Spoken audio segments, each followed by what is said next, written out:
মুর্শিদ সাহেবের দ্বিতীয় ছেলে হযরত মাওলানা মুফতি মারুফ হাসান একটু নসিহত করবেন এবং জানাজা নামাজও পরিচালনা করবেন। রাসূলুল কারীম আম্মা বাদ। সংক্ষিপ্ত আমি কয়েকটা কথা বলবো। যে উনি হলো আমার আব্বা। উনি আমাকে অনেক কষ্ট করে মাদ্রাসার মধ্যে লেখাপড়া করাইছেন। আমি সর্বপ্রথম ইসলামপুর মাদ্রাসায় 5 বছর লেখাপড়া করি। এখানে উপস্থিত আছেন মাওলানা আতিক ভাই। ওনার শ্বশুর বাড়িতে আমি 3 বছর খানা খেয়েছি।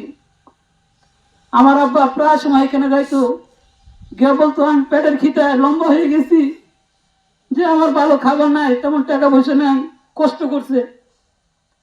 তারপর আমি আশরাফিয়া মাদ্রাসায় 2 বছর পড়ি। সেখানেও আমার বাবা যাই বলতো আমার অনেক কষ্ট, যে আমার পেটে তেমন খাবার নাই, শরীরে ভালো জামা নাই, সংসার চালাতে অনেক কষ্ট হয়। তারপরেও আমার বাবা আমাকে অনেক সাহায্য করে সেখানে লেখাপড়া করেছে। তারপর আমি দত্তরগাঁও পড়ি, সেইখানেও আমি দীর্ঘদিন লেখাপড়া করেছি। যথেষ্ট পরিমাণ উনি আমার খাবার এবং মাদ্রাসায় যা কিছু প্রয়োজন সবকিছু দিয়েছেন। এইখানে পড়া শেষ করে আমি দারুল উলুম মঈনুল ইসলাম হাটাদির মাদ্রাসায়, সেখানে মেশকা দাওয়া আরো বিভিন্ন জামাত লেখাপড়া করি। কিন্তু আমার বাবা অনেক পরিশ্রম করে কষ্ট করে আমাকে উনি একজন আলেম বানিয়েছেন, মুফতি বানিয়েছেন। ওনার একজন সন্তান বাংলাদেশের মধ্যে 2021 সালে মামলা হয়েছিল, যে বাংলাদেশের মধ্যে আমি সর্বপ্রথম গ্রেফতার হয়েছি। দীর্ঘ 11 মাস আমি কারাবরণ করেছি। আমার পরও মামুনুল হক আরো বিভিন্ন ওলামায়ে কেরাম কারাবরণ করেছে। কিন্তু আমার বাবা আমার জন্য কাঁদতে কাঁদতে একটা চক্ষু বন্ধ করেছে। যখন বাড়িতে আসতাম তখন বলতো আমার ডান চোখে কিছু দেখি না। আজকে আমি বাংলাদেশের সমস্ত ওলামায়ে কেরামের দৃষ্টি আকর্ষণ করে বলবো, যারা হেফাজতের ওলামায়ে কেরাম আছেন, অন্য ওলামায়ে কেরাম আছেন, যে আমার বাবা কারাবরণ করার কারণে দীর্ঘ 1 বছর চোখের পানি বাড়াইয়া তার চক্ষু একে অন্ধ করেছে। আজকে দুটো চোখ মুঞ্জে আমাদেরকে এতিম করে চলে গেছে। ওরকম ভাবে আমার মা দীর্ঘ 11 মাস রোজা রেখেছে। 11 মাস পরে যখন আমি মুক্তি পেয়েছি, সেই মাসটা হলো রমজান মাস। সেই মাস করে 12 মাস আমার মা রোজা রেখেছে। সেহরি নাই, ইফতার নাই, অনেক কষ্ট করেছে। যে মামলা আমি গ্রেফতার হয়েছিলাম 100% সেইখানে আমি নির্দোষ ছিলাম। সেই নির্দোষ থাকার কারণে যখন ওসি রফিক আমাকে হাটাতারি অ্যারেস্ট করেন, অ্যারেস্ট করার পর আমার গ্রামে, চট্টগ্রামে সমস্ত জায়গায় বিভিন্নভাবে তথ্য নিয়েছেন, কোনো তথ্যই পাই নাই। না পাওয়ার কারণে সে আমাকে মাথায় হাত দিয়ে বলতেছে, মারুফ তোমার নামে আমি কোনো তথ্য পাই নাই, তুমি আমাকে আল্লাহর রাস্তায় মাফ করে দিও। যদি এখন আমি তোমাকে ছেড়ে দেই, আমাদের সমস্ত স্টাফগুলো চাকরি চলে যাবে। এই বলে যখন উনি আমাকে চালান দেওয়া শুরু করলো, যখন হাটাদারি থানার মধ্যে আমাকে গাড়িতে উঠাইলো, এই গাড়িটা রাস্তায় উঠে না। দীর্ঘ 1 ঘন্টা যাবৎ সে ওসি এবং ড্রাইভার সহ অনেক চেষ্টা, অনেক পূজা আদায় করেছে, কিন্তু আমাকে নিয়ে সেই গাড়িটা রাস্তা উঠাইতে পারতেছে না। শেষ পর্যন্ত আমাকে নামিয়ে গাড়িটা রাস্তা উঠে তারপর আমাকে চালান করেছে। সে দীর্ঘ 11 মাস আমি কারাবরণ করেছি। আমার বাবার নাম ইসলামপুর মাদ্রাসায় আছে, আমার বাবার নাম আশরাফিয়া মাদ্রাসায় আছে, আমার বাবার নাম দত্তরগাঁও মাদ্রাসা আছে, আমার বাবার নাম হাটাদারি মাদ্রাসা আছে, আমার বাবার নাম জুনায়েদ বাবুনগরীর অন্তরে লেখা আছে, আমার বাবার নাম দীর্ঘ সে চট্টগ্রাম কেন্দ্রীয় কারাগার, লালদিঘি কারাগার, সেই কারাগারে আমার বাবার নাম আছে। এই জন্য আপনাদের কাছে আমি বলবো, যেন এই উসিলায়, কারাগারের নামের উসিলায়, হাটাদারি মাদ্রাসার নামের উসিলায়, দত্তরগাঁও মাদ্রাসা নামের উসিলায় যেন আল্লাহ তাআলা আমার বাবাকে জান্নাত নসিব করেন। এই বলে আমার সংক্ষিপ্ত এখানে আলোচনা শেষ করলাম। এখন আমার বাবা, তারা 2 ভাই। তো আমার বাবা ছোট ছিলেন, এখন আমার বাবা চলে গেছে, আমি এখন এতিম। এখন আমার বাবার বড় ভাই আছে, উনি এখন আমার আব্বা। আমাদের 3 ভাইকে যেরকম আমাদেরকে ছায়াতে রেখেছে, আমার চাচা আজকে থেকে দায়িত্ব নিব যেন আমাদের 3 ভাইকে, 3 বোনকে আমার চাচার মাথার ছায়া তুলে দিয়ে আমাদের যা কিছু প্রয়োজন, যা কিছু দরকার যেন আমার চাচায় সম্পূর্ণ দায়িত্ব নিয়ে নেয়। এই বলে আমার সংক্ষিপ্ত এখানে আলোচনা শেষ করলাম। এবং আমার বাবার জন্য সবাই দোয়া করবেন যেন আল্লাহ তাআলা ওনাকে বিনা হিসেবে জান্নাত নসিব করেন।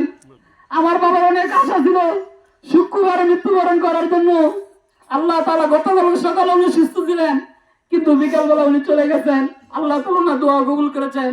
এই জন্য আপনারাও আমার বাবার জন্য দোয়া করবেন যেন আল্লাহ তাআলা ওনাকে বেহেশত নসিব করেন, এবং আমার ভাই বোনদের জন্য দোয়া করবেন যেন আমরা সঠিকভাবে সঠিক ধর্মের উপর থেকে নিজের ইমানকে আমলকে সুন্দর করে কবরে যেতে পারি, তার জন্য দোয়া করবেন।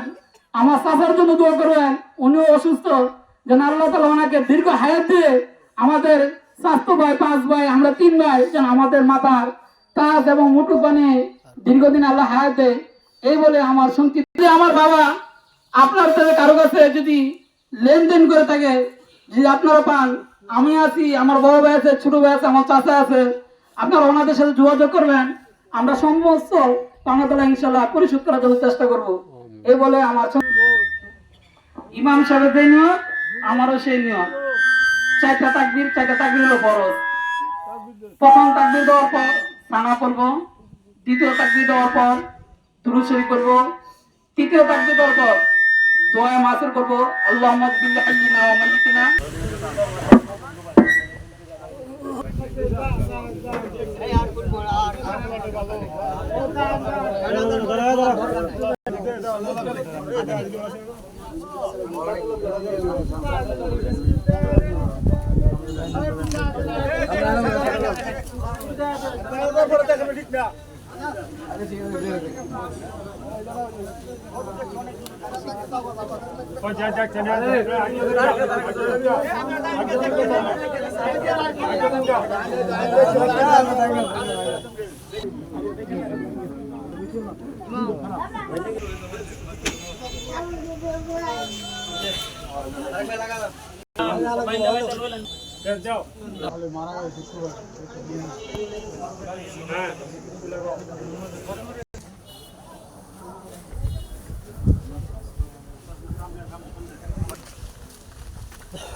এটা মহিলা না, এটা আপনার মহিলা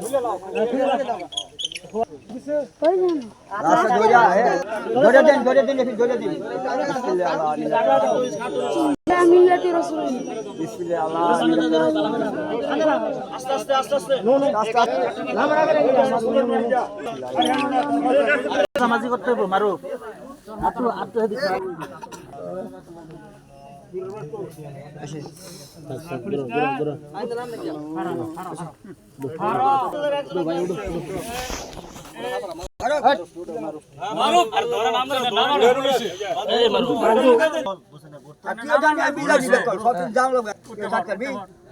ঘুরে লাগ মুখটা ঘুরে খালি টানা থাকে দোয়া কর এ ভাঙি দেব আলম কা জুরি পারা দিয়ে মনের কোন কাম হতো না সমস্যা হইতেছে কবর ভাঙিতেছে কেন আর তুই তো বুঝছ সমস্যা হইতেছে ভাঙি রাখে এত দুঃখ হইবে তুই তো বুঝছ আর মিটিং করে না আর তুই তো বুঝছ যে সমস্যা হইতেছে